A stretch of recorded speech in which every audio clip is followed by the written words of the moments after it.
Right, this is going to be another episode of Hot Take Point Made. Obviously, the major is live, the second major of CS2, the second of 2024. We'll see if any of the hot takes actually match up to that. If people don't know, by the way, just in case, I mean, the overlap is obviously non-existent for this, but if you happen to be a CS fan and a League of Legends fan, I can't imagine who you are. The joke is, I'm barely a League fan, and I even just diss them all the time and tell them it's like Babby's first MOBA, and it's like a words version of Dota. I say that to all the people, by the way, who've like invested their whole adult life into that game too, and like have to believe it's a good game and stuff, you know, but that's just who I am. But when I made Hot Take Point Made, obviously I made one for League that I ran of about something like, I think we started 2 months ago, and if you don't know, this is why if you have to be in the game to still want to watch it. I'll just say this. The reason why, if you like League, you will enjoy that show, if you enjoy this one, is I basically archetypally matched up the people with who's on this show, and I made the same formula. So one, I play Thorin on that show as well, but instead of Mauisnake, I've got a guy called Kira, who's actually a guy, I had to figure, who can I get like Mauisnake? And Mauisnake's appeal is he can say things like a fan would and actually have like the edgy, like the opinion the streets have, as it were. You know, I'll make it sound way cooler than it is, but whatever. You get the point. He can have that, he can have the hot takes. So what I did is I have a guy called Kira who's actually just not professional league, because by the way, no professional league could ever do that. Like obviously they'd all get cancelled, they'd have no job, right? Would never hire. So I had to get a guy who's actually like a lifelong fan of like League and Dota, and he's from my Discord, so he just has free it. He plays the Maui role, so spoiler Maui, he's the most hated, and all the comments are just like, get this guy off the show, he's garbage, the takes are just shit. So he's fit your role already perfectly, got that one nailed. And then for Kassad, it's a tricky position again. I need someone who's respected but can give like some hot takes. But the key thing is, I wanted him like Kassad to be that sobering element that just comes in like, what is it? What? That's a hot take. What the fuck are you? That's not even a reasonable take. So I have someone like that. I have like a French former coach who's like, you know, he's doing the same thing, Maui, where when I do like some mad take, like, you know, maybe this guy, people don't even think how good is the GOAT. He'll be like, well, I don't know if you can break down in the game if he is doing it. He's trying to do like the fucking tactical shit. So that's, if you like League, there's already a show like this for you guys. It's out there. It's already in the world. It exists. Thing is, I'm the same on both shows, so there's nothing you can do about that one. that part stays the same.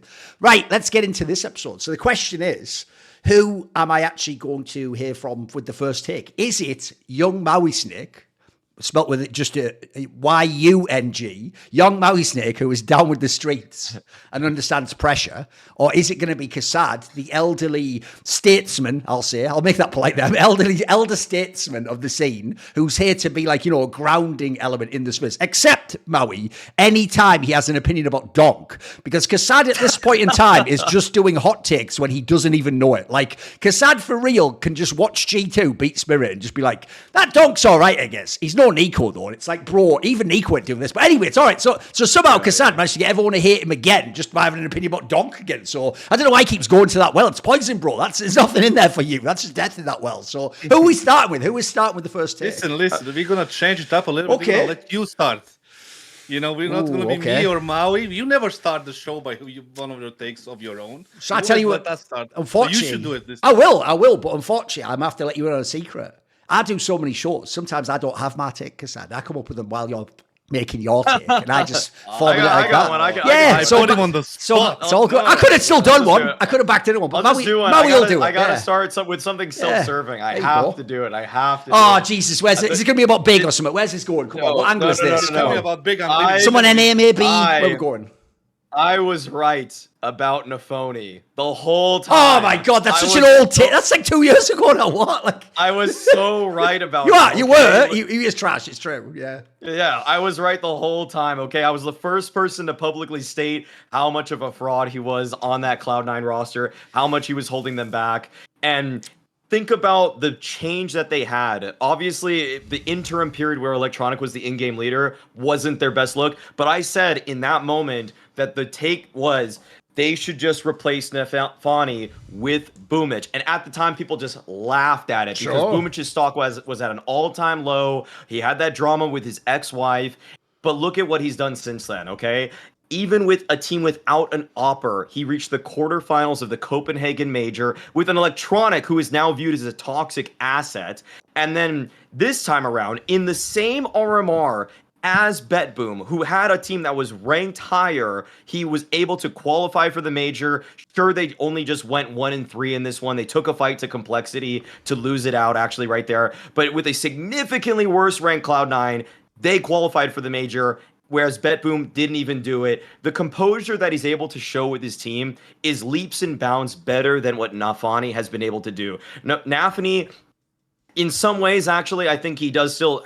he has value as a player. I'm not going to like shoot him out of the scene entirely, but boomich as a captain, as a leader, is just better. Like he is able to, in high pressure situations, call better, make plays that are winning strokes of just, I'm not going to even say genius, winning plays. He's going to make winning calls, whereas nafany, he turns on his team sometimes. He starts getting flustered. The cameras show that he's getting really mad at what's going on, and his team crumbles around him. It happened with Cloud9 in the past in high pressure moments. It happened in BetBoom this time at the RMR. And also, reminder, he didn't even qualify for the Paris Major either with Cloud9. Like that's true. Yeah, they were the one in the last chance qualifier. Yeah, you're right. Yeah, they were a better team than what anything boomich was basically working with this time around, and he also missed it. So like, what are we talking about here? Like, this is like this. I'm just, that's it. Like, the gloating is over. Like, he's done. Like, nafany, the moniker sticks. It absolutely stuck. What do you think, Kassad? By the way, I just looked up. Believe it or not, nafany is fucking 23 years old. Boy, he actually might be done, Kassad. This might be the end. What is this? I mean, is he cooked? I just wish sometimes Maui was right as much as he's passionate about this thing, right? The thing is, like, now, by the way, that could be a quote on like a documentary about Mauisnake. That could be like on the cover, like Kassad. I just wish he was right as much as he's passionate about things. That's good. I like that. It's a good tagline.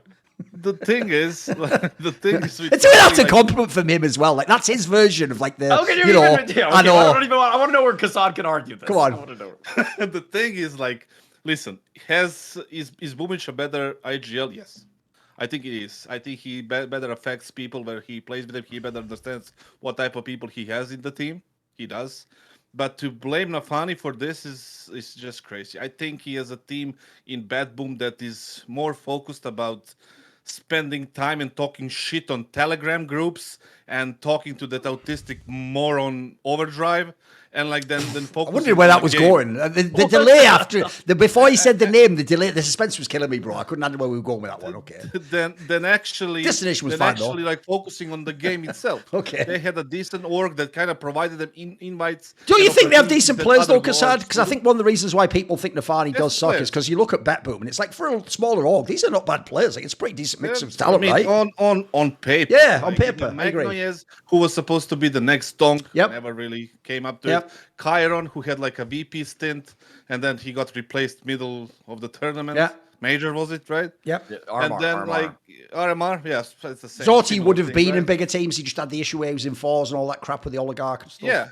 Yeah. The thing is, like, you know, who else was there, right? Like, it's just a terrible. I think it was a terrible team that he got into, and it's a good point for you that you made as well, like Duncan, that he is 23 years old. Like, we could have said the same thing after about Alexi, right? Because Alexi started off in ENCE. Yeah, it was a fucking great IGL. Everything was fine. Similar to Cloud9, everything was fine in that, you know, Gambit, Cloud9, whatever. Like, we were praising him for being a good IGL back then. Gambit youngsters, Gambit into the Cloud9, right?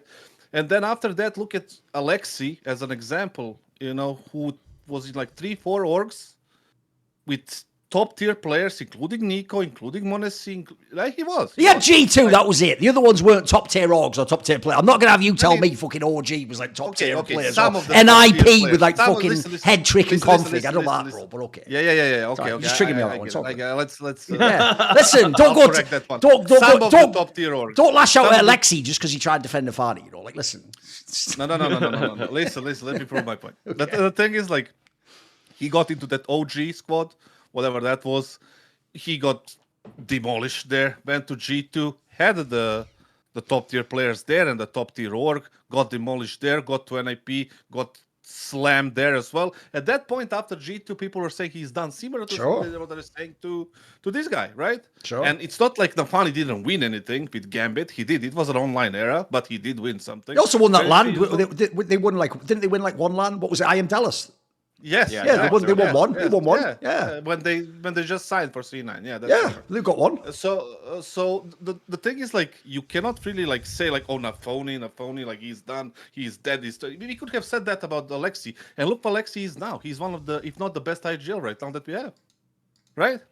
So Okay. just writing him off, like you said, is just like I don't think that's necessary. I don't think I don't think you're right, basically.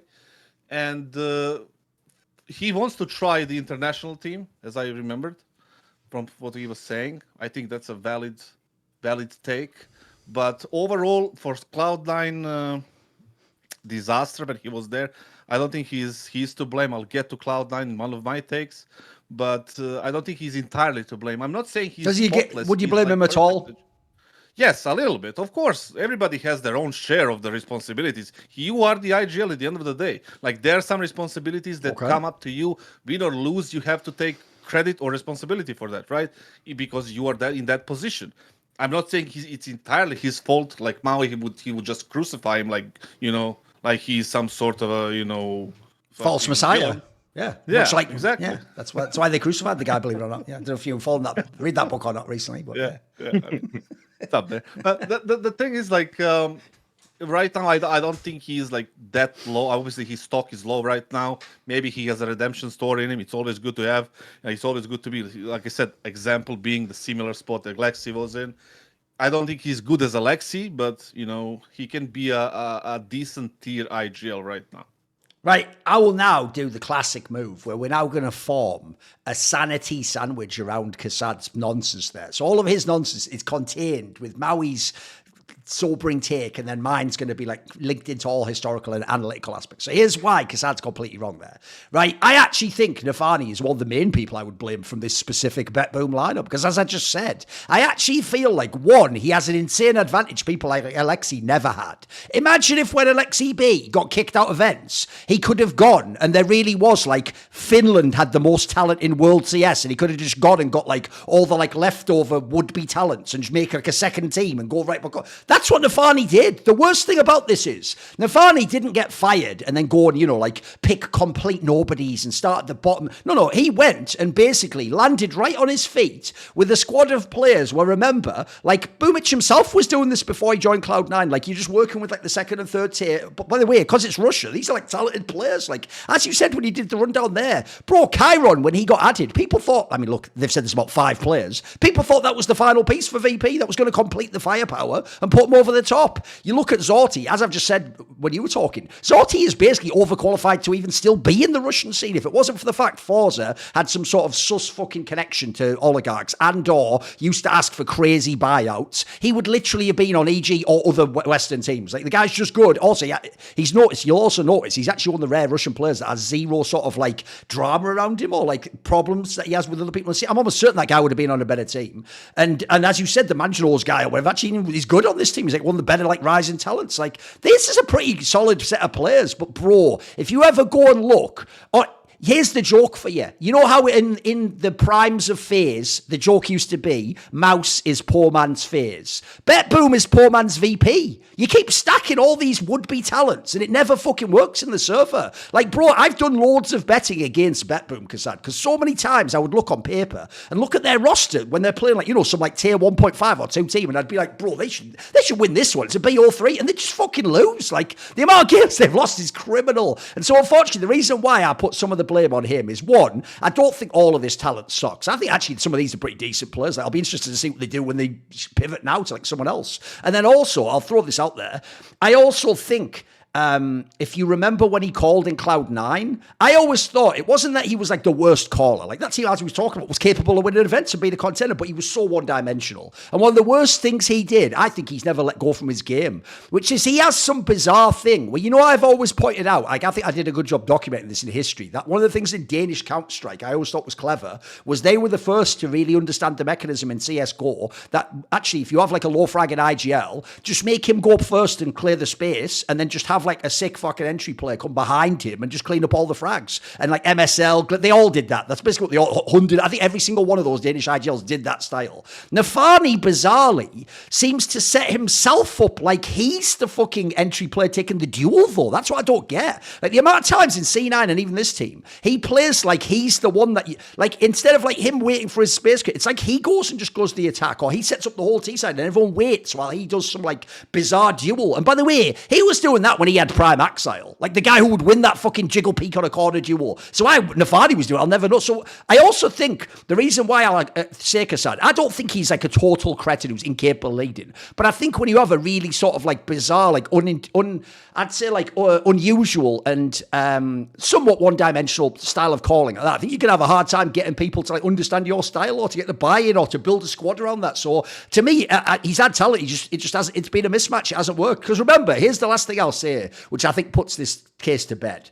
Right? If you remember, he wasn't even originally the one people flamed in Cloud9. That's why Maui's sort of right that Maui honed in on him. At the time, people believed everyone else except him. The only player I think people didn't used to really hate on was Shiro. Everyone used to say every time Exile didn't frag out that he wasn't that good or whatever, because at the time, plebs didn't understand he can't just beat Duncan, just frag out every time as an aggro rifler.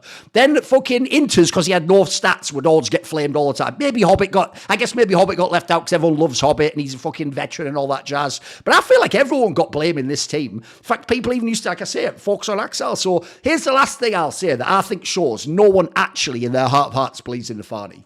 Because right now, there are no truly great Russian in-game leaders. All the Russian teams, in theory, could use an upgrade. Even, by the way, Spirit. No one talks about Chopper anymore. That talk ended, by the way. The only talk with this team now is Duncan, that's it. Or if you hate Zontix, you say you had a shit game. Nobody talks about Chopper anymore. There's nobody doing those, is Chopper got a top 3 T-set? What about on this map? No one talks about Chopper. But have you noticed, whether it's Virtus.pro, massive mess of players, by the way, there's exactly an example, like we've all said, where if you had a Russian IGL, you'd instantly give them VP. You could win everything tomorrow. Nobody's mentioning nafany. Cloud9, nobody's asking for nafany back. And then Spirit. It's not even in people's brains. nafany could replace Chopper and have like a squad and just win. So I don't think anyone believes in this guy, unfortunately. I am with you at the end, though. I'll give you that, kassad. The one thing is, he is playing the one role that in theory doesn't like age out. Like in theory, you can actually still level up. He could like become a better IGL. His age could actually be a positive. He could get more experience. He could be in another team. But I do think this though. I think his stock is absolute rock bottom though. Like right now, he's in one of the most talent-rich scenes, but I have no idea where this guy goes. Like I'm really scared he just goes now for real to like the 7th best Russian roster or something insane like that. And then he's just playing like those games which let's just say online might just be match fixed. Like I might need to be playing real CS at that point. Who knows? Listen.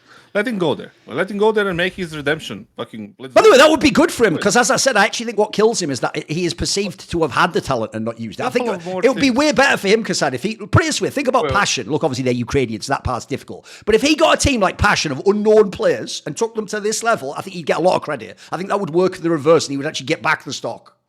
Listen. Before Maui, do you want to say something, Maui? Should I? Yeah, like I gotta remind people, by the way, like he's had Bet Boom for a long time. He's had it since August of 2023. Okay, yes. It's crazy amounts of time. Okay, like that's a year and 3 months. By the way, when nafany was dicking around on that team, like. I mean, boomich at the time, before he even had Cloud9, had 1 win, and at times he was higher ranked than Bet Boom, okay? There was a time when he's higher ranked, and by the way, his teammates were Nickelback, Forrester, Travis, and Deco, okay? Like, dude, he had literally, all of those guys are either playing for Amcall or retired, basically. Like they don't even play. Boomich has shown that, like, and that's kind of, again, the main point I had here is that it was at the beginning of the take, nafany for boomich, okay? Like, and no one agreed with that take whatsoever. It is just so abundantly clear now that he's just better. That's what I'm gloating about primarily about. He is better, but you never said that. Like I did say that. I said that at the very beginning of the take. I love it. No, I don't mean today. I mean, right. You were always like, yes, nafany. You never said like you like. Came up to it like very, very late.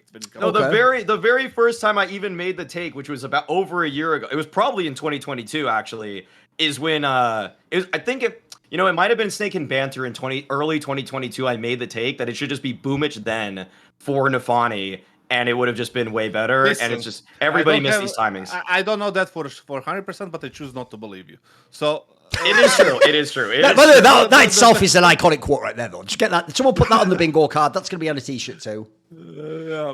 The thing is, Duncan, to add to your some of your points, is like the reason why it worked in Gambit and it at the beginning at Cloud9 because he had Hobbit. Okay. Not because of Shiro, not because of Exile. I mean, yes, of course, because they had numbers and everything. But Hobbit was the guy who would control big part of the map by himself. Right. And when you have that as an IGL, it's much easier to call because you have extra people to commit to whatever it is that you're calling, right? So when you have Hobbit who would control a bunch of different important areas on the map, similar to, I'm not going to go to Nico, I'm just going to go way, way back in 2014, 15, 13, when Freiberg was controlling fucking Banana. Oh, right, sure. When Stewie was controlling Banana on Inferno after that. Like, it was so easy for you to organize your T-side. You don't need any crazy strats. You have a smart player that understands the utility of the opponent, controls the map, it allows you to move extra people to a different position and just execute and do whatever the fuck you want. You have the firepower in Exile Shiro. You have Shiro as well to clutch. It's easier for you to call. Maybe he tried to do similar things in Bad Boom. And of course it wouldn't work, but you don't have the same players. Like, we know that Hobbit was one of the smartest players to play the game in the last 10 years, even though he's now in whatever team. Okay. But he was one of the very smart people, and then he won a major with Gambit and whatever, right? So the reason why they succeeded is, the big reason for that is him.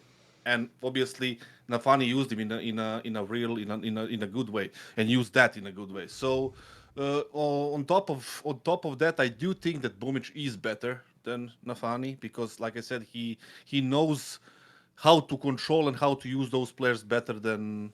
By the way, kassad, I don't know, because since you're agreeing with Maui on that point, I don't think you appreciate. Maui isn't saying that as like a big compliment. That's like a backhanded compliment in itself. Like, it's not like he thinks boomych is like fucking world class or something. He's just like, boomych is just a good IGL, right? He's not like top of the tier himself, right?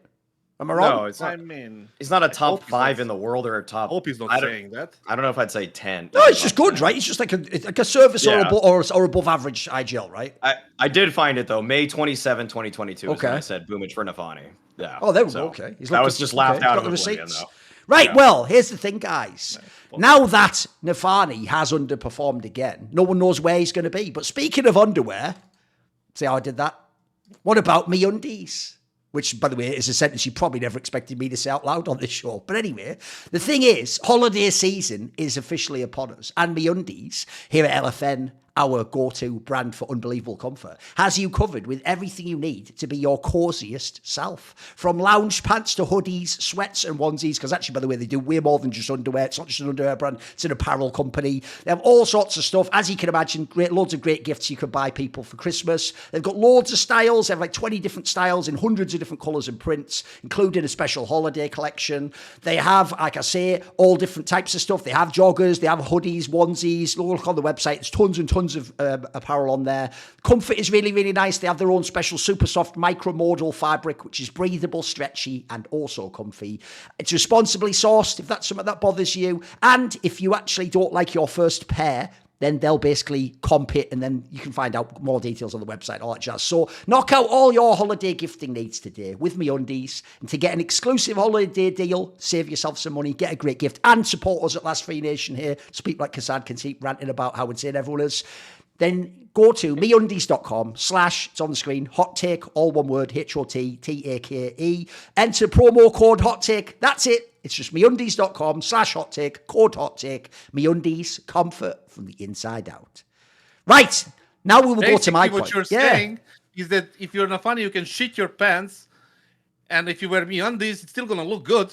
Or just get some new pants. There's that option too. I don't know what culturally on promo code, of course. I don't know what's different about where we're from, but I just get some new pants at that point. So I'll clean the other ones. Either way, But anyway, that leads in, because here's the thing, kassad. Actually, Maui didn't save me like you all think he did. Because basically, I'm going to go ahead and give the hot take anyway, which is, this is where you guys haven't still figured out some subtle aspects of the meta of making hot takes.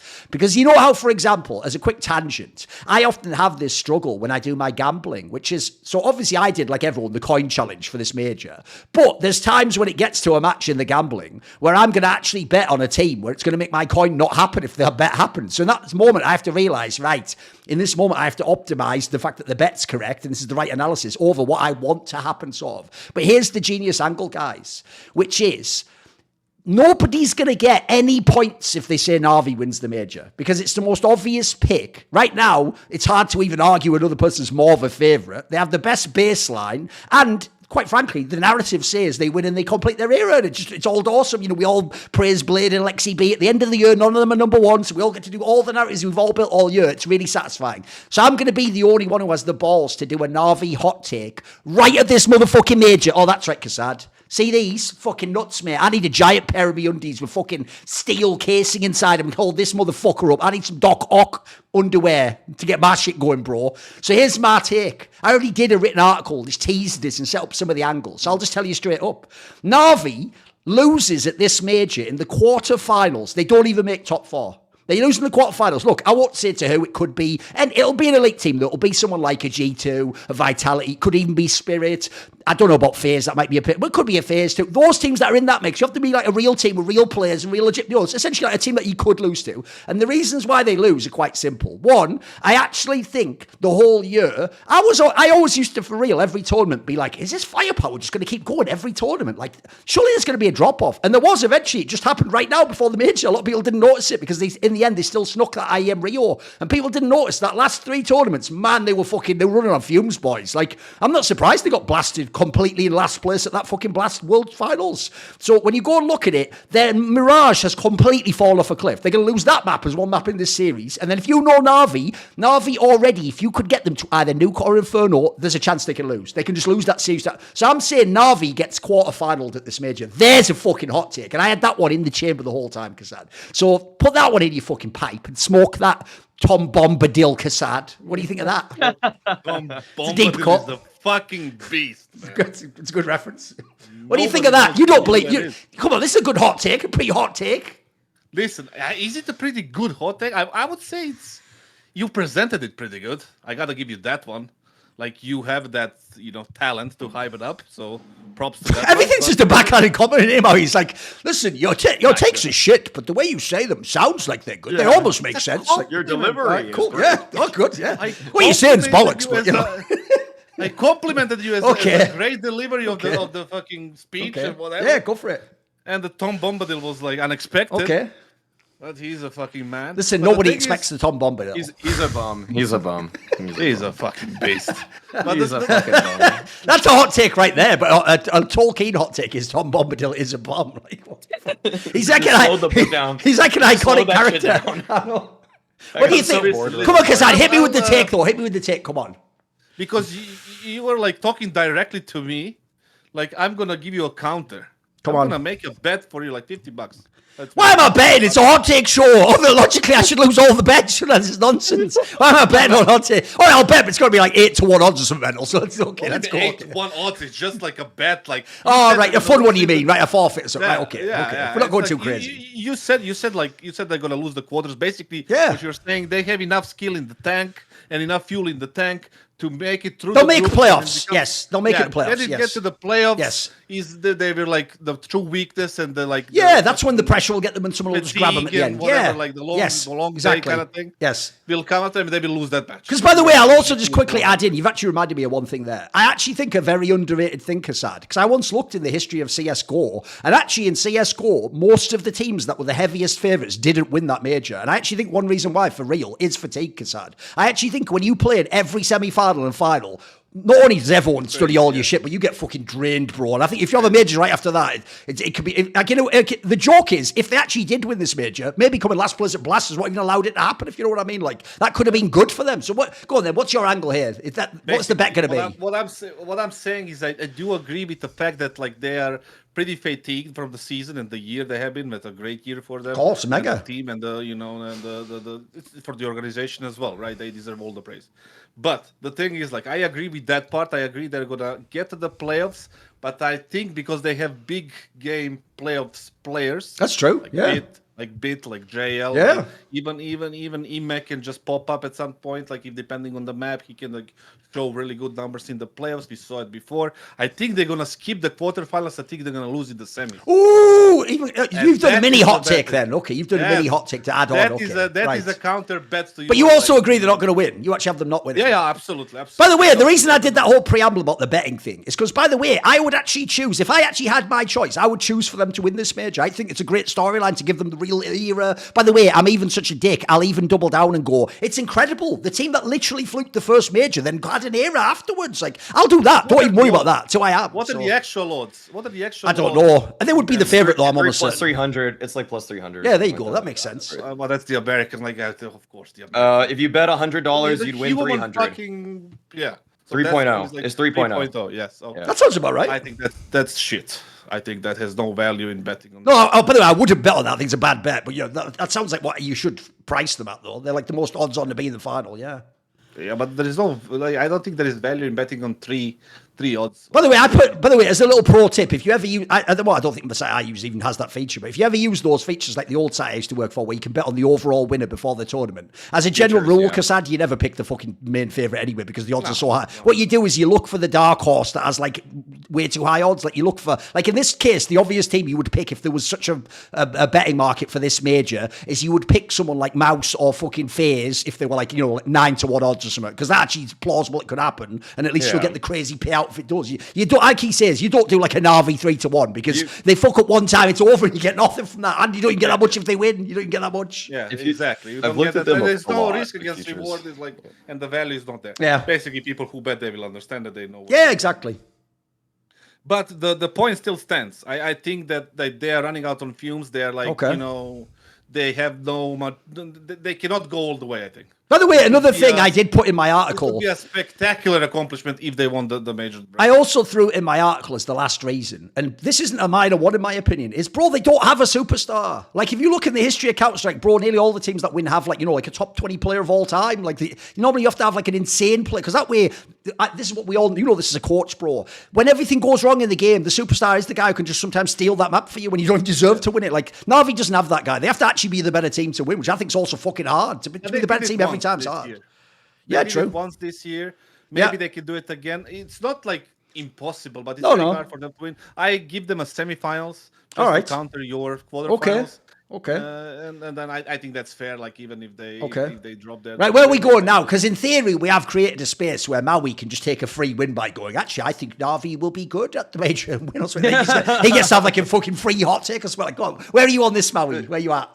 I mean, I've been pressed for my pick in the past. I mean, Tech Girl asked me like day one of, I think, the RMRs even, who do you think's winning the major? I said G2. I mean, okay.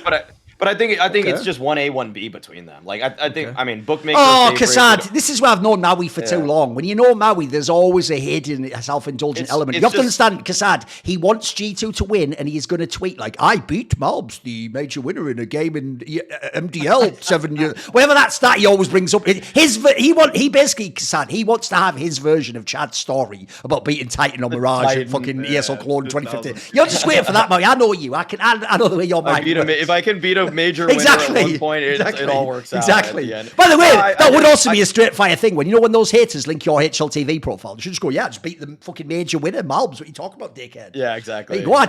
What have you beat him? Who have you beaten? Just say that. I'll hold on to that one forever. No, I just think that all the reasons that you listed for why it's so difficult for Navi, you have to play great team CS all the time. You have to follow the strat perfectly. If the strat actually doesn't work, then there's really, I mean, Blade bakes in contingency plans to his strategy, so it's always there's usually a release valve somewhere. But for G2, just don't even need good strategies. That's the main thing. You actually can just outfrag everybody, and they just do that shit. It's so fucked up, because it's like, dude, sometimes the mid rounding from Snacks is just terrible, and then Bulbs just shoots. You just made me realize the true nightmare fuel is that G2 wins the major, Maui. Because you have to understand, being who we are, we're still going to say Stacks isn't even that good. And by the way, casuals are going to hate us so much if he wins the major. We're saying he's not even that good, bro. I mean, the trophies are supposed to be safe for these kinds of players and to protect them, but it just can't. It can't always. It can't. It just won't. Not here. I also just love the idea, by the way, if either G2 or Vitality win, that someone wins the major, then genuinely that roster does just still break up. Like, that's just how stupid CS is now, but that's going to happen, so it's all good. I mean, it happens everywhere, right? It does. In sports, obviously, sure. Look at the NFL. Like, they win the fucking ring, and they win the Super Bowl, and next season you see a completely different fucking team. Like, I think like it's strange for us to accept that, because obviously in NFL you have like a squad of 30 players, 40 players, right, 50 or something. Yeah. Right. Let's pivot then, kassad. What is your take? Come on. Then. Ah, yeah. Sorry. I'm gonna go a little bit different. I'm gonna say DEV1CE should retire. Ooh, the problem there though is should. So it's your actual prescription. You think it's just time to just quit, just hang it up? I think that he should retire. Like the thing is, like, I have publicly defended him like throughout this thing with not showing up for the RMR or whatever like that was right because C said something stupid, which I don't think he meant. He just wrote it stupidly and he didn't phrase it properly. But the thing is like, and I can understand what stress does to a person to the point where it physically and mentally hurts you, like to the point where you cannot move, where you cannot like do things that you normally do things that you love, put you in a very shit state. And I understand that. I really do. But however, like that your condition is there. You know that like it happened before. Why did you push yourself this season so hard? You took the IGL role, saying that this is a role that I see myself for many years to come, and that shit like that. Like, why would you even do that when you know that you have a condition like that? There are solutions to this thing. Like that the major is the most important thing of the season, the second part of the season, and obviously the first part, the first major, right? But the thing is, and you didn't allow yourself to take a break. Take a fucking break in the middle of the season if you cannot handle it. Say, I need 3 weeks to go. Don't even ask me anything. You don't need to pay me for that month. I don't really fucking care. Just let me refuel so I can be ready for the RMR. We qualified through this whatever ranking because we played a couple of events good. I need a 3 weeks break. I need to get my fucking gut or whatever, my head in order, whatever the fuck is happening, and I'll be ready. And then you man up, you suck it up, and you go. Like because your condition is probably mild by that point because you took a break from that thing. No, you take a break on the RMR and say, I'll be back. I mean, look at that from the business fucking side of the things. We speak about Astralis being a shit org for many things, including this bro thing and the medical, whatever the fucking abuses. But these people, whoever money they used, I don't know, they spent $2 million on getting stabbed, getting Yabi, and that's just 2 million in the start. On top of that, you have what was your prediction there, Maui, when you had the salary tier list? 120 for, let's say, 120 a month for Astralis. Something like that. It makes sense. Let's say 120. Yeah. Because DEV1CE wouldn't accept anything below 35, 40. That sounds Stab right. and Yabi, Yeah. it's just around 120. Times 12, that's 1.4 something. Let's say 1.5 million. Plus that 1 million, plus the 2 million, that's what? 3.5. Plus the operational expenses that you have. Boot camps, all kind of shit, fucking travel, and all the things that they have in the contract. It adds up to what? $4 million? Sure. Something. I don't know whose money they use, but whatever. Like they spend the money. They did spend the money. And then the income, the revenue that you expect from the major, which most orgs are, existing, they're expecting that revenue from the stickers to kind of help them survive the year, right? And I'm sure Astralis was expecting that money coming in, and that's why they invested so much money into this lineup, into these things. And just not to show up is just crazy to me. On top of that, like $4 million for 1 year is also too much. I mean, we can go into Falcons and you can go into different fucking teams that did the same thing. But DEV1CE at this point, if you cannot offer what you are being paid for a long time on the most important thing, then maybe you should just call it quits. Take a position in something else. Astralis bought him up from NIP after that disaster, whatever. You choose. I mean, he fucked up his own career in a way. It's crazy to say that his career is fucked up. Besides, he won the 5 fucking majors, so many trophies, MVPs, whatever the fuck, most successful lineup ever, and still the career is fucked up because of his personal decisions. True. Going to Sweden. We all know what happened there. We're not going to go into that personal stuff. But then it was a disaster. Then he didn't play for a very long time. Then he came back. They bought him back. They brought him into Astralis again. They rebuild around him. They buy these players for him. And then when the most important moment came in, he just says, I can't do it. My condition is not very well. And then fuck you all the rest. And then I cannot do it. And see you later. And these people, and then on top of everything, they bring in this kid, bro, who they fucked over a month before. So they couldn't just play with him that event, and just say, fuck it, that event. We just gonna be normal human beings towards this young kid, and we're just gonna let him play, and then we'll regroup later and do whatever the fuck we need to do? No. They decided to bring him back, and the poor kid played. And this is how fucked up this thing is. If I was him, I wouldn't fucking play. I would say, fuck you, I ain't playing for you. And I would go publicly and say, they asked me to play after they fucked me. I don't want to go and play in that environment. That problem, even though I know you're just ranting, I will just say technically it is actually a clause within the Astralis contracts that you can't disparage the orgs. They'll probably take you straight to court, but they probably wouldn't. Kassad, you're all right. Yeah, I know you're right. You can still do the tweet anyway. Come on, you can do the tweet. I agree. Take me to court, but you will pay too. Okay. You know, that's the thing. If you want to take it to court after you are being such a fucking dickhead, see how that pays out with the PR of your fucking sponsors. I go to sponsors directly if I was his agent. Okay. To Astralis' sponsors. Say, listen, this is what your money is fucking buying. Yeah, scorched earth. This kind of shit. And they want to take us to court because my player doesn't want to be associated with that shit anymore. This is what you should do.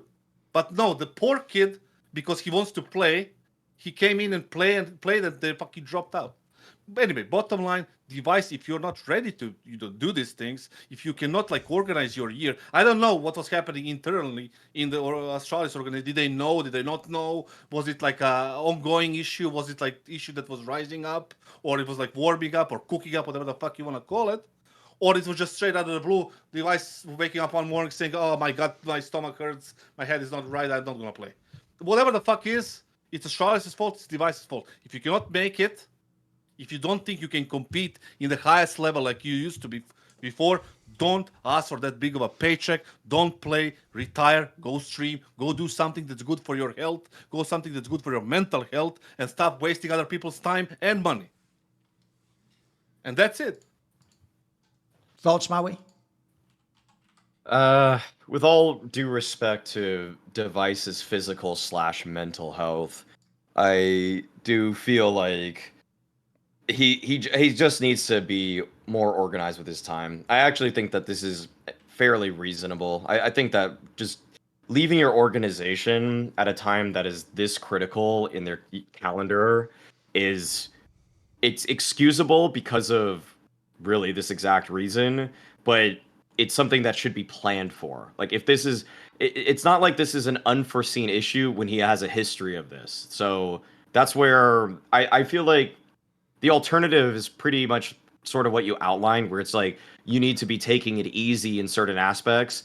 But the problem is that if you can't maintain your level while taking it easy, then yes, then I do agree. Right. You should just retire. So like there needs to be, you need to know, oh, does that mean you can only play 30 hours a week? Well, can you actually still be a top 30 player in the world with 30 hours a week? If so, and that manages your health, I don't think he needs to retire. But if he can't actually maintain the level that we expect out of him and that he has merited through his contract, then what's going on here? Like then I mean there needs to be some sort of addendum to what's going on with his involvement with the Astralis team, whether that is a salary cut, an imposed break in the season, or some sort of change of expectation, essentially. But the thing is, Maui, sorry to interrupt you, but I want to ask you, would you make a bet on that? Like if DEV1CE tells you, I can be a player with like top tier player with the 30 hours, if you're Astralis, the guy with the money, are you betting on that? Because I'm not. Well, I'm not. I mean, at this point, with 4 fucking majors, they missed 4 majors. Yeah. With how things Astralis, with the organization, with the financial backing as them, to miss 4 fucking majors in a row, and the 4th one like this after they spent fucking $4 million. Yeah, missed 5 of the last 6. Yeah, 5 out of the last 6, 4 in a row. Yeah, it's obviously catastrophic for them as an organization. Given also the fact, didn't they sell their league spot too? Like, yep. I mean, they've lost out on so much just to try to make this make sense for them, and it hasn't. And so DEV1CE, it's like they're hinging so much of their future on DEV1CE, who is clearly at this point fickle in his ability to play. So if there's anybody that's unfit to play, it's not Bro, it's obviously DEV1CE. So that's okay. It's kind of in a weird way, I don't wish any ill will of DEV1CE, but it's karmic retribution for the organization at this point. Right. Yeah, the problem I have is, it goes like this. Basically, I was gonna I was gonna say just this is not a strike on DEV1CE, but it's just a reading of the situation as it is right now. And it's like if you cannot make it, then you should just leave it to someone who can. Yes, The problem to me is this, is I actually get the sense both privately and publicly of what I've seen and heard from DEV1CE, that he actually is one of the few players who isn't just fucking saying what he thinks sounds cool when he says, I'm only going to play like as long as I can be like DEV1CE, basically. I can be a top player. I can actually be like my level and then I'll retire when I don't. I actually believe he's one of the few players who means that. You've seen a lot of other people might say that in their prime, and then the point is they don't know what it'll be like to be the guy who isn't on top anymore. So at the end, when you are a Forest or a Crimson, sometimes you still want to play. You just go, actually, you know what, fuck it. I did think that when I was on top, but actually now that I am just a veteran and like, you know, like the 89th best player, I still want to play. I still want to be on a team if I can. I don't think that is DEV1CE, by the way. I actually genuinely think, not just because of the injury, but I also think the injury certainly attenuates this. I do think as soon as he thinks he can't both simultaneously be DEV1CE, but also more importantly, I think this is actually what was really happened this year. He can't be DEV1CE because I think he can like almost be DEV1CE now if he's not IGL. But the key thing is he can't be DEV1CE and be in an elite team anymore. Like this team can't win. Like this team doesn't make finals.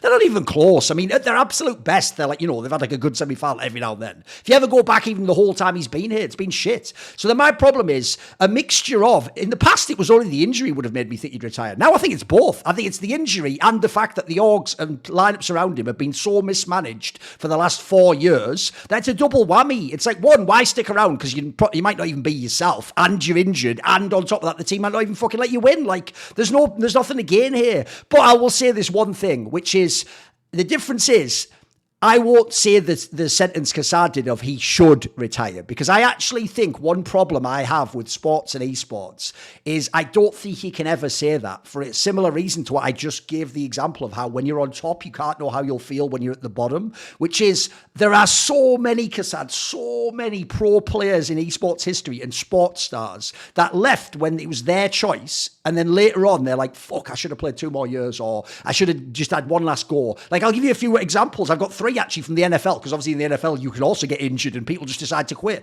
These 3 players retired in their prime. Megatron, Calvin Johnson, the wide receiver from the Lions.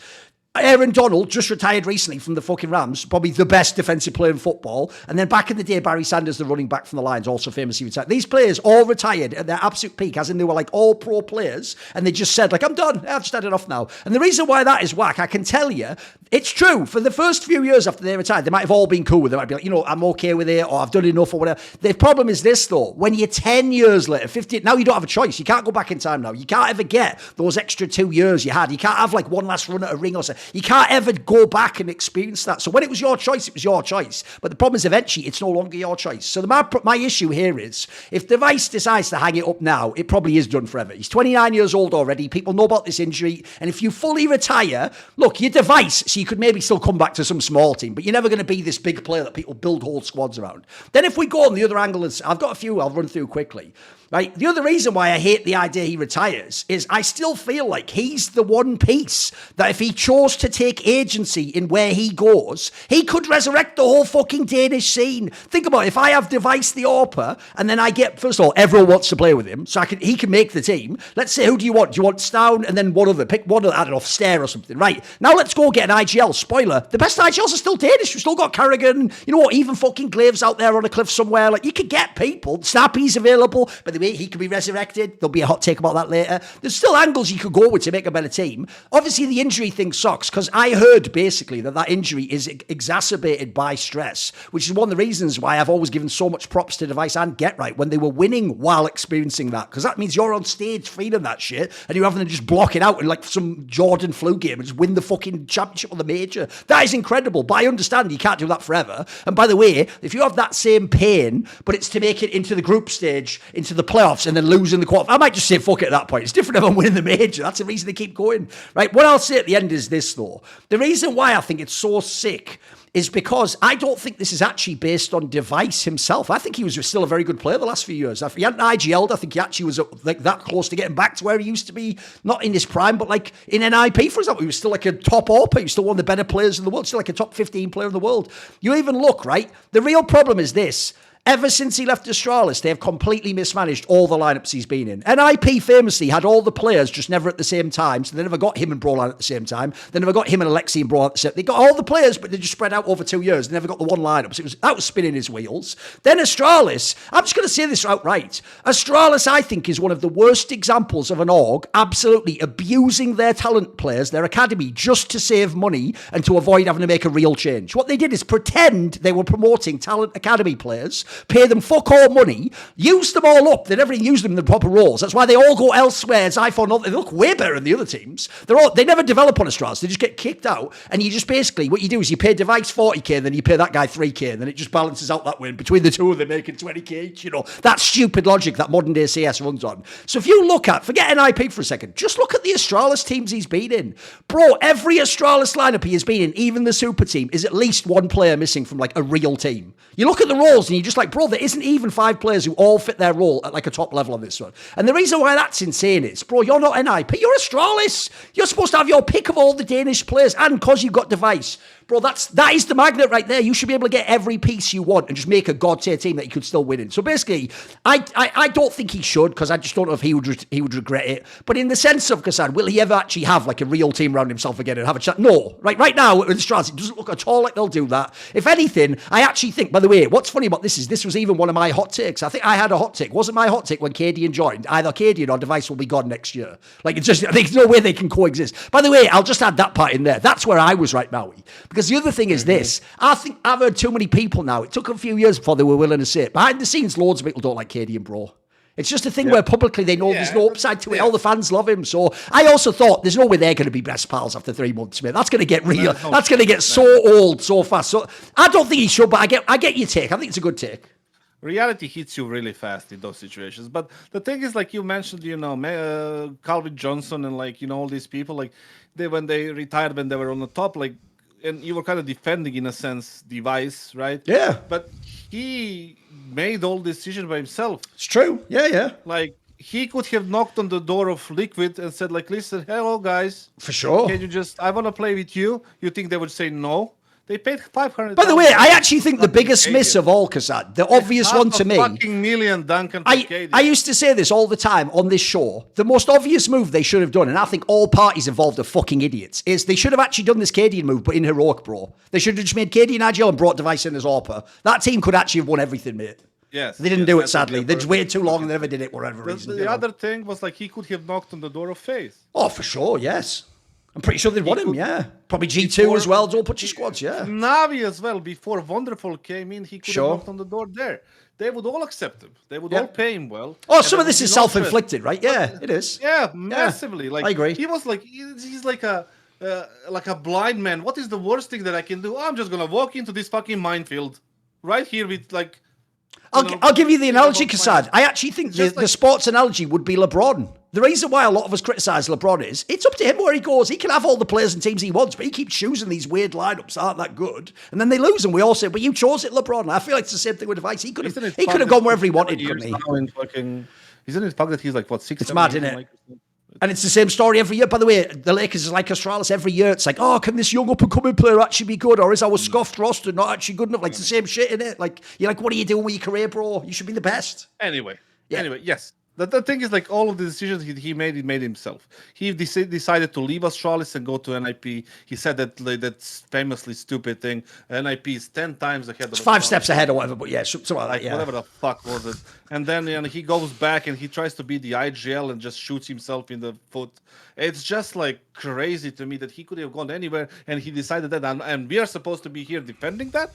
No. I'm going to give you your credit because you are Hall of Fame, fucking one of the GOATs of the game. But right now, you're worth like very little as an IV. It's on you what you're going to do. If you cannot handle the fucking pressure and the thing like with your health, which is totally understandable, then of course, choose something else.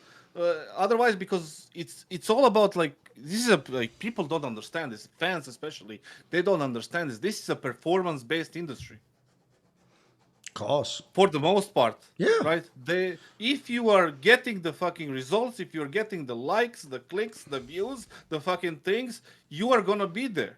If you kill people, like, obviously on the server, what I mean, in the game, and then you're going to be there. If you're not performing well, you're not going to be there. And that's how ruthless that is, cutthroat and ruthless, and it has to be like that. And you need to keep up with it. How many players did got forgotten after 6 months of for sure. inactive or whatever the fuck? You go be inactive, and then all of a sudden you're just no longer a factor in anything. You're just a has-been. You're just a memory of somebody. So, you just need to decide which path you're going to go. But right now, for DEV1CE, he's on the crossroads. Like, you see what you can do with this has been done for the RMR. Astralis is not on the major. They fucked it up. Now they are on the crossroads. Astralis is an organization that put, $4 million that we calculated at the very least.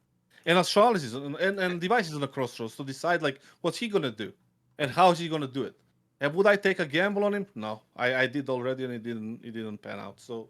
yeah, All right, let's just I gotta transition here. I've got another Astralis thing, obviously. Okay. It's kind of I hope this wraps up the Astralis talk for the day, but I just need to bring this one up that Astralis earlier this year benching blameF without revealing that it was due to financial reasons has done irreparable damage to his reputation, which the community still holds on to with practically circular reasoning. Right. They say that blameF is bad because Astralis benched him, and that Astralis benched him because blameF is bad, when all other indicators point to him not being bad. Like, it's just... Oh, by the way, it's also the logic as well, because right afterwards they had that little honeymoon period. So I think it makes people think he was the problem or something, right? Yes. You know what I mean? When they obviously got a playoff finish in Cologne with him. True. IGLing back. Like, it's unbelievable. Like, he did that with Borup, by the way. He did that with Borup. It's like people are gifted these opportunities to see isolated variables and the differences between when these players are surrounded by, and they can't use just multi-level analysis or multi-factor analysis at all to try to then think By the way, independently. that lineup will also have like one of those, like Altec or Buzz, one of those players will have been in it as well. That's a ridiculous lineup to go top 4. Yeah, that's insane. It's unreasonable what he was able to even do with them. I agree. But because Fnatic fails, then they just pick on blameF, who they still don't like because he looks like a schoolyard bully, and they say that his style of play isn't winning Counter-Strike. It's so unreasonable. Like, the whole sentiment. In fact, I'll just leave it there. That like Astralis' benching of him without revealing it's for finances. It's just it's just done so much damage to what the community perceives, and it's really just for that. Like, we know behind the scenes that's what it is. Was it the finances though? Like, they brought on Bro. Like, they brought on Bro for him. Like, it was just the cheapest. They're just cheaping out. But you don't know for a fact that it was financed. As far as I remember, kassad, I'm going off memory, but I have a pretty good memory. I think blameF and DEV1CE had both like signed extended contracts like a few months before he got benched. Like, I think actually they signed those as like the big two future. So they were implying they were committing to him. And then when they did the super team signing of the $2 million, magically blameF someone get kicked out. And listen, I can't confirm it's the case, but I sort of would speculate what Maui says is accurate. That what they did was you had an enormous roster with millions. You didn't make the major, and you were like, well, fuck, I've got to make this budget work now. There's all the millions with the sticker money I didn't get. And so you were like, right, kick out blameF. He's the big contract. I can't kick out the guys I just signed. And then just bring in like the cheaper player. I think, but it's not confirmed, but I don't think it's a bad speculation. You disagree with kassad? I don't know. The thing is, like, it's very... We're just obviously spitballing here anyway. Yes. The thing is, like, kicking blameF, we never knew the reason. That's why I'm asking. I genuinely asked you, Maui, is like, do you know? Oh, right, okay. Oh, it's not, okay. It's not 100%. No, we're just speculating on this. It's not 100%. The thing is that because I don't think it's a financial thing. Because if you have $2 million to spend, and you already spent it, like, you counted on some money from the stickers and everything, but after you didn't make it, maybe I think they maybe just removed him because of his style, of his like persona, whatever the in-game things, whatever it is. Because I don't see blameF as the problem of Fnatic as well. Like, I do agree with you. It's outrageous that people are thinking he is the problem, because he isn't. He isn't the problem. There are pieces there that nobody talks about because everybody is focused on what? On fucking blame. Right? We are still talking about bodyy that I don't even know. I have a take about him too. I have a take about him. We'll go. If we get there, if we need to get there. The rumor was because they were in the tournament in Belgrade, right? A few months back, where we played as unpaid, and they lost in the semis to Nemiga as well. during that tournament, the rumor was that he is getting kicked no matter what after the RMR/Major, right? So obviously they are aware of that problem inside Fnatic, because that is a problem. They had a problem with Anop, which they tried to fix with Nok. I don't know if they're going to keep him or not. What is the deal there? There were mixed games here and there. He is a special type of personality and a player, and you need to be like dealing with him very carefully if you want to get the best from him. So I don't know what they're going to do there. But the problem is not even the Nok. The problem is not Blame. The problem is not Matisse. We have the problem in the IGL. And we obviously have a problem in Crims. Like, is somebody even going to say something about it? Or is just going to be quiet because it's his CS royalty. Yeah, we have to give him how many right? years do we need to give him before somebody says, hey, listen, thank you for all years of your service. And, like, if you want to continue playing if you don't want to continue playing, you can have a spot in Fnatic for doing something. Like, we want to like show our respect towards you and everything that you have done for this org, but we need to look forward. Sure. By the way, I'll give you the giveaway, Kassad. Here's the tell that even Fnatic No Crims isn't that good anymore, right? When a player is a veteran, but they're actually good, think about like Rain and FaZe. We all talk about their play. We talk about what they can still do in the game. We're all like, well, look at this old man game. Now when it's Crims, what you do is you go, well, he's playing a great veteran role, and you know, it's the experience he brings and the way it's his personality. It's like nothing about the game though. Like the way that means you know he's not that good at the game anymore, bro. You're just coping. It's not that game. That's not that game. Like that they can do that. Like. You get older, you get like... No, for sure. Like, it's just the time that runs over you. Yes. Just you need to accept and you need to roll with it because it's not waiting for anybody. Sure. Like, not waiting for anybody. You need to accept the fact. And I'm pretty sure, I don't know this for a fact, I'm just going to, say this publicly, that I don't know anything behind the scenes. But I think that, that the way... Fnatic is like shaping up this team. I don't think Crims is going to stay. Bodyy as well. And we also need to talk about the coach, right? Keita. He has been there for a very, very long time. Now, the kid is all right. I don't have anything against him personally. I don't think he's a bad coach as well. The reason why I'm not like going after him is simply because I don't know his involvement in the recruiting and in the like organizing and all these things.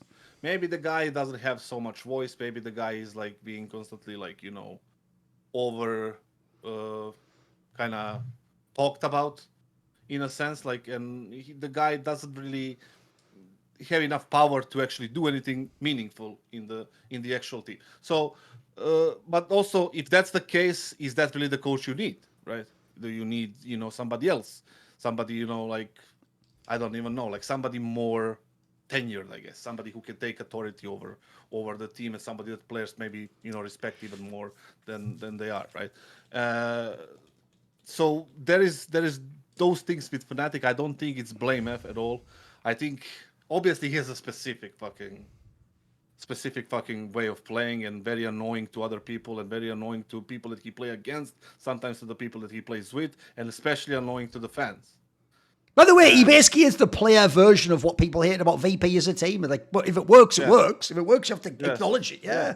I know. Is he the problem of Fnatic? Absolutely not. I would keep him 100%. I would build around him. I would build around Matisse, and I would probably even keep. There's a take coming later for that. It's all good. I'll go to that later. It's all good. Yeah, I know where you're going with it. Yeah, of course. In your but here's the thing: it's a good hot take, so don't worry about it. Yeah, it is. It's all right. I have a good reply to that. But yes, this is what I think about it. It's your turn. Right. Here's the thing: I'll probably actually do some content like this. It might be like a Substack piece or a video. So I'll do like a longer version, but this will be like my warm version, I guess. So basically, I don't even accept the basic framing of blameF's career that I keep hearing. Right? First of all, I'm with you. What's funny is if anyone followed my content over the years, you'll know, and by the numbers, it was Richard that was the blameF fan, and I was always the one like, I think people are overhyping him. But the reason I said people are overhyping him was when he was the in-game leader, and it was just plebs going, I've heard he watches demos all day, and that was it. It was never like, I saw this amazing strat, or look at his control on fucking overpass. It was never anything in the game. It was just some like weird like narrative angle they all latched on. Because by the way, he was at the time already a sick individual fragger. Like,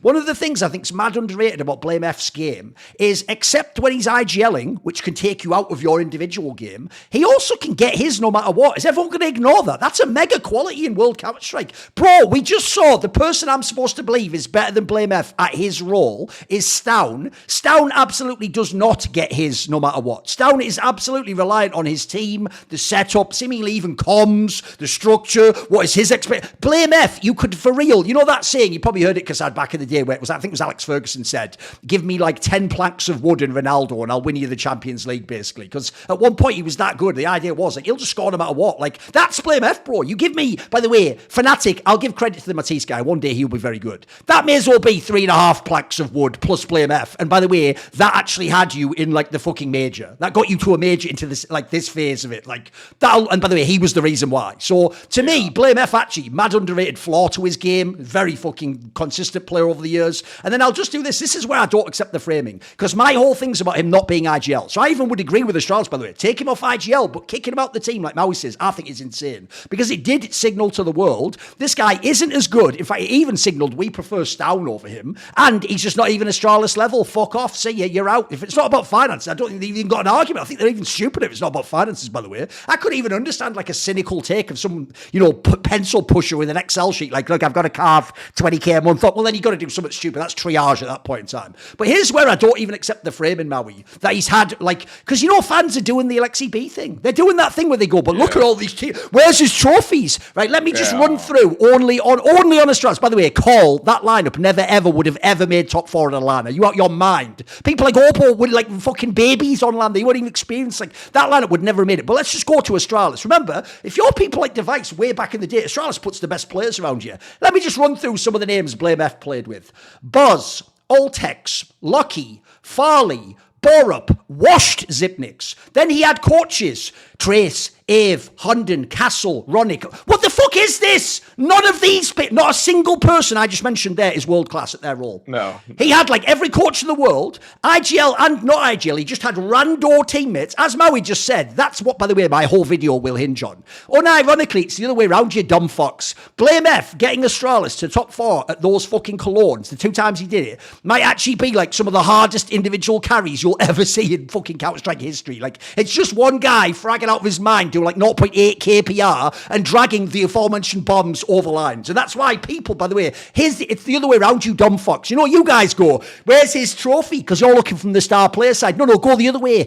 Here's what you have to ask yourself. Who the fuck else could get people like Ultex and Borup to top 4 of Cologne in the modern day? Bro, Borup his prime couldn't even have done that. What are we talking about? That is a miracle. That is exceptional. So I don't even get this. Like, I go the other way. Like, I'm not going to go too far because you have to actually have the chance to do things like in major finals before I can crowd you. But I'll take like a Maui take and I'll adapt it for the last few years. I think every year, once this guy got onto Col and started cooking, he has been at minimum a top 3 Danish player.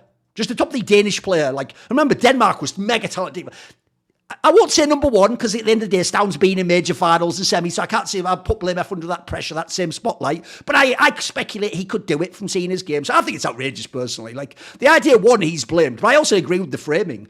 It's just that he got kicked from Astralis. Because here's what's weird. In a fucked up way, that implies that Astralis thinks like Stairs better than blameF or something stupid. Even though they play different roles, like in a fan's brain, that's true. They think that just means you suck, basically. Whereas I definitely don't think that's the case. In fact, I think it's the opposite. I think Fnatic was one of the few orgs smart enough to realise the value of this guy. And I agree with Kassad. I'll go to it in a second. In fact, maybe I'll just transition now. I think the next move, obviously, is... Wait, mate, the only 2 players who are definitely... I'll pivot into my take. My take is a hot take about what Fnatic should do. So at the moment, everyone, I'm not even joking, I feel like everyone. I've seen legendary players come out the fucking woodwork. All the analysts, except Maui, work in the majors saying this take now. I've even seen bloody commentators. You know, half the time, commentators don't even give edgy takes. Even Neo Kyle's like, you know what, fuck Fnatic, they need to rebuild, they fuck my pick'ems. Like, everyone's going in on it. And the whole take everyone has is disband the whole roster. The whole roster's just shit. This is where I'm going to spin it. I think the opposite. This is the roster. You hold the core and you do a 1 player change at a time. And I'm not even joking. It might be 2. It might even just be 1. You might be 1 move for real from being top 10. And that's not even a troll, because here's the reason why. blameF is actually sick. He is a world-class player on an org that doesn't even deserve him. So you've already got him. This is where, Kassad, I actually even think people don't get the genius of Fnatic, because the biggest problem with Fnatic, you can tell who doesn't watch them, is at this major, Matisse did really badly. But he actually, for real, is going to be, along with blameF, their best player in the next 2 years, guys. He's got real talent. And the best part is, kassad, he's like the exact...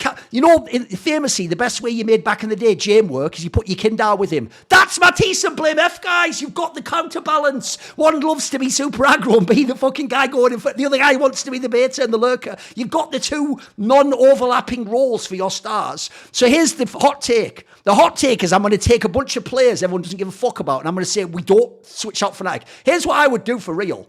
The one move I would instantly do if I'm Fnatic now is I would sign Snappi tomorrow to play instead of bodyy in this team. First of all, Snappi alone might be enough, by the way, with the pieces you've got to get you half decent. I know Kassad's obviously going to big up Nork because he's just been sold. The other move, if you've got the money, is just get some Pious too, mate. Look, Nork, it's all good, mate. You can go to Nip or something, mate. Like, bring in fucking some Pious. If you bring Snappi and some Pious and put them with Matisse, blameF, and you pick who the fifth is, it doesn't have to be Crims. I also agree you could swap him out, by the way, Kassad. I'll just say that finally. The reason it was smart to keep Crims is because while you had a non-existent lineup, it was something for a fan to go, well, I'm still a Fnatic fan, it's Crims. If we're actually building teams to win majors, Crims can go and play for someone else or he can retire. Like, I actually think this roster isn't one where you wipe the deck. I think they're actually only a piece or two away. Like, as I alluded to before, we've had him on our shows recently. I think the guy who built the squad's doing quite a canny job of gradually upgrading. It actually reminds me of your approach, Kassad. You scout the future player, you try and make the deal right, you don't just waste money on this guy, you don't hop onto the thing and you gradually make moves that make sense and eventually you hope you get to the promised land. So that's my hot take. I think actually Fnatic shouldn't reset the deck. They should only sign one or two players, and I would sign Snappi and some Pious, even if that blows people's mind. I think Snappi could reclaim himself. I think you've given him a different... Also, I think he would love that Matisse kid, mate. I think he would fucking love him. That's going to be like his new Nerds if he gets him, I'm telling you. Or you can do it like me, or you can get also scammed like me and never get paid. That could also happen too. It's a 50-50, you know, never know. But the thing is, like, I would do you one a little bit better. I do agree 100% with everything you said, literally to the fucking point. With some Pious as well, with Snappi, because Snappi got massively fucked in Falcons. I have been criticizing Snappi for his performance. Yes, everybody did, with fucking reason. Because he put up terrible numbers. The year in Falcons was absolutely shit. Sure. They invested more money than Astralis. They were just fucking terrible. Yes, okay. But the guy was brought in and promised like God knows what. Yep. Mm-hmm. God knows what. He was told he would have an eco or an equal level player, yeah. Yes. Yep. He left ends to go there. People are, money. He told me, yes, the money is good. It's not because it's not why I came there. The thing is, like, he got promised Nico early on. Yes. He got promised a bunch of things, and he didn't get the chance. Now, where the nightmare year is finally over... By the way, I'll throw one in for you. No one even knows publicly. I've even heard before he got to a G2, asked, can he give me Malbs? And they didn't even give him Malbs Pro. He even scouted that, because if you don't know, Snappi has an amazing scouting eye. Yeah, he's really good. A good eye, yes. The thing is, like, also he got promised a bunch of other things as well. Sure. Like, and the year is over. The nightmare is over. They tried with Simple. They tried to removing some Pious, which was a fucking terrible thing to do back in the what it was, September, August, what was it? And then at the end of the year, instead of getting a proper chance, now that we all know that Nico is going to Falcons and there is going to be a rebuild, giving that man what you promised, you removed him. You just throw him out on the fucking bench. Like, did he not earn enough fucking credit events coming back after that, all that shit, and winning whatever, and like being the top 3, top 5 team? By the way, I'll even say, Kassad, based fucking scout, based on what for free. By the way, based on what people were telling me from within Falcons, this also isn't what they planned. Like, they'd told him from the beginning, Kassad, like, it doesn't matter how it goes at the beginning. It's like a long-term project. You'll be here. You probably heard the same shit. Yeah. And so they also lied to him in that sense. As far as I can tell, they were telling him, it's not your fault. And then they did just blame him at the end, like this, and bench him. Yes, just bench, goodbye.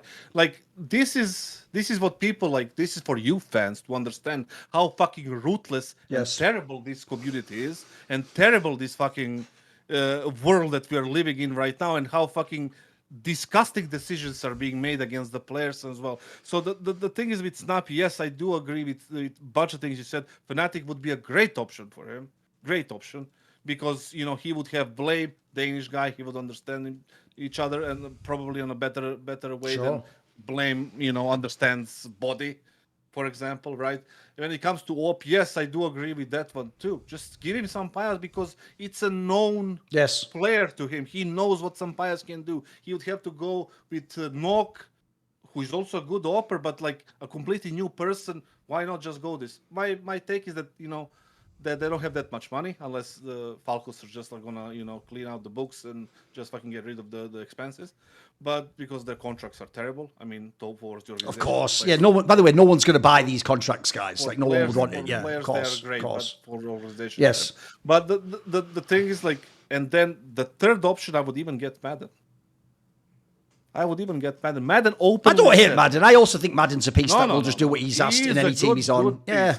He openly said that he doesn't want to play the Star Lords. Yeah. By the way, I'll say as well, he's a player where the difference is they don't say it publicly, but he's one of those players that like real top pros behind the scenes do rate as well. They do think people like him do their job and know their role and stuff, So fans have a way lower opinion of this guy than like. Put it this way, I'll pick a random name. Obviously, I haven't talked to this person, but this is an example. Someone like Nico thinks Madden is way better than you do, random fan on the internet. Like he would play with someone like that for sure. Yeah.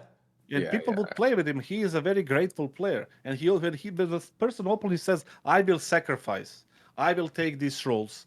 Not just because he get the job. He has a good salary. He is fine financially. Like, and he's 25, 26. He can play for another 4 or 5 years.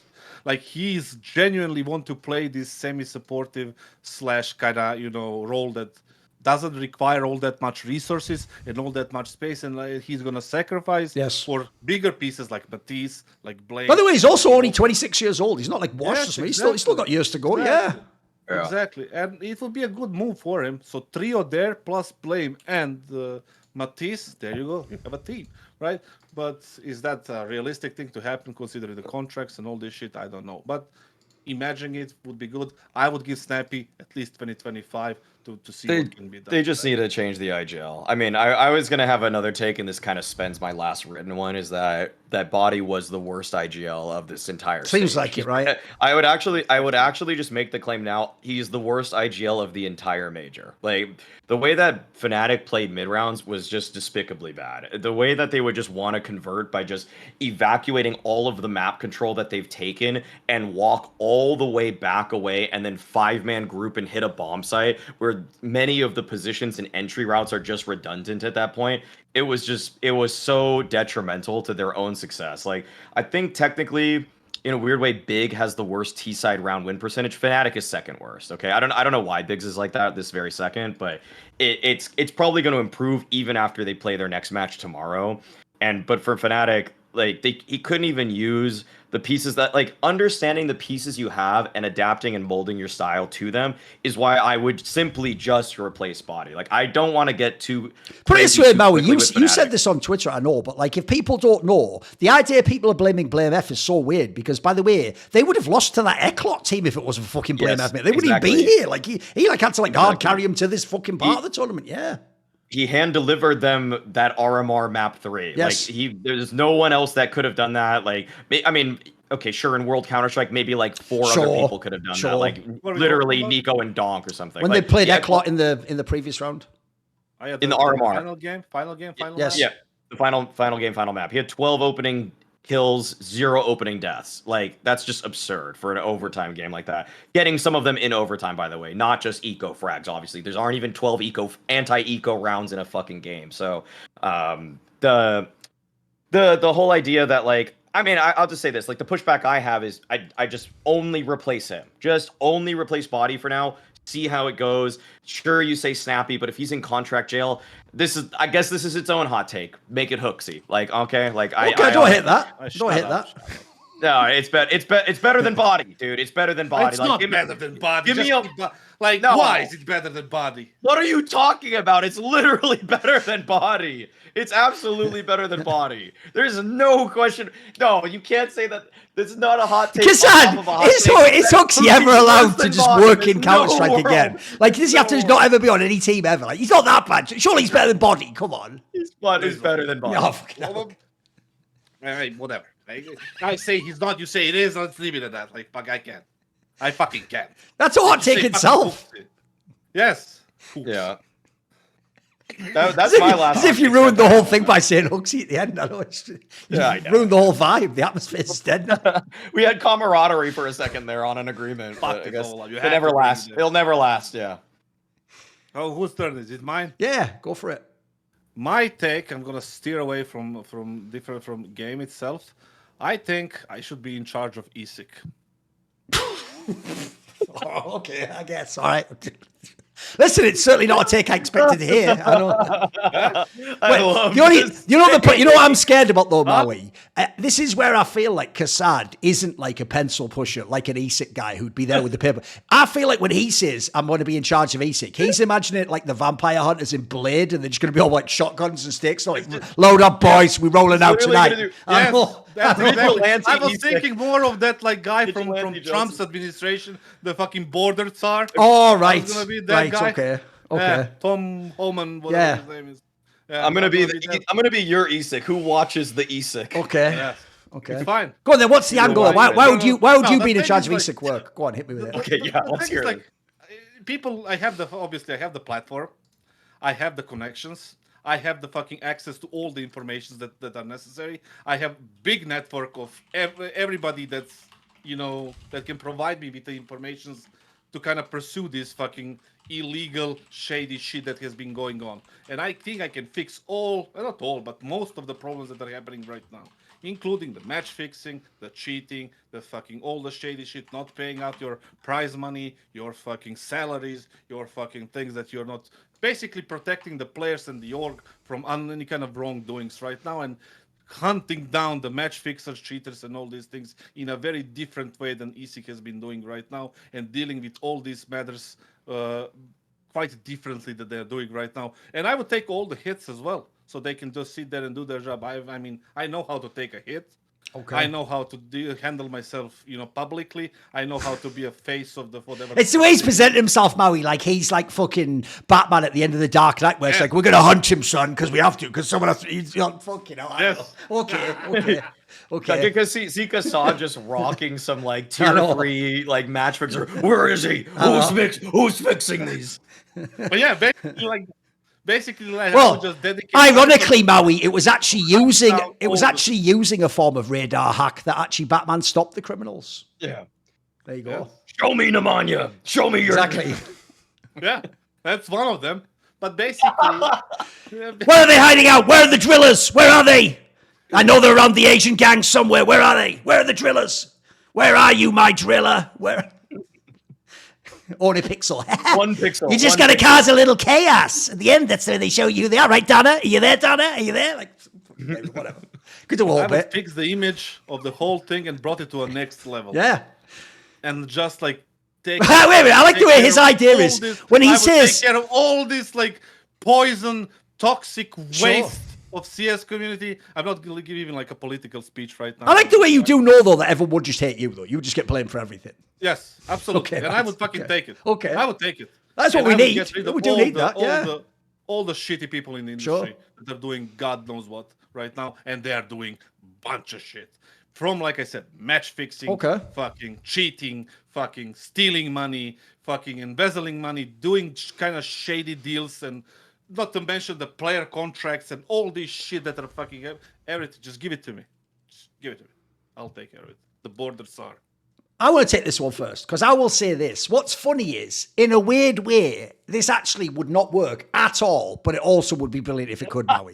And why I say that is because I led with that angle, because like I alluded to, the real problem with this is, like, obviously the second all the people lawyered up and all these massive orgs were like, actually, the way Kassad's behaved is professional and against the law. Obviously at that point, like, ESIC itself would just fold and they wouldn't be able to do any of this shit, and it's a great idea. But in a weird way, what Kassad's talking about actually is, unironically, the only thing that could ever make an ESIC work. What you actually basically need is, instead of it being ESIC, it almost needs to be like Kassad is literally like the commissioner of esports of Counter-Strike. And what he has to be able to do, like a commissioner, is he has to be able to be the guy who says, actually, I'm going to suspend this person for 10 games and your org isn't allowed to play in this tournament. And here's the thing, he'd even have to almost do it like you're implying, like challenge him. Like if people go, well, we'll take it to court, well, then I'll see you in court in a year then, right? Go for it. Bring up your lawyers and let's go. Because at this point, I actually do think one of the things ESIC and the TOs are hiding behind is this like like vague legal thing of like, but technically they could take. It's like no one's ever going to court, you arseholes. Why are we doing this? Like, it's actually rare that people like Yampy even do a court case for years, and that's just because that was like a massive deal. Like, I think most of these people are bluffing, and I also think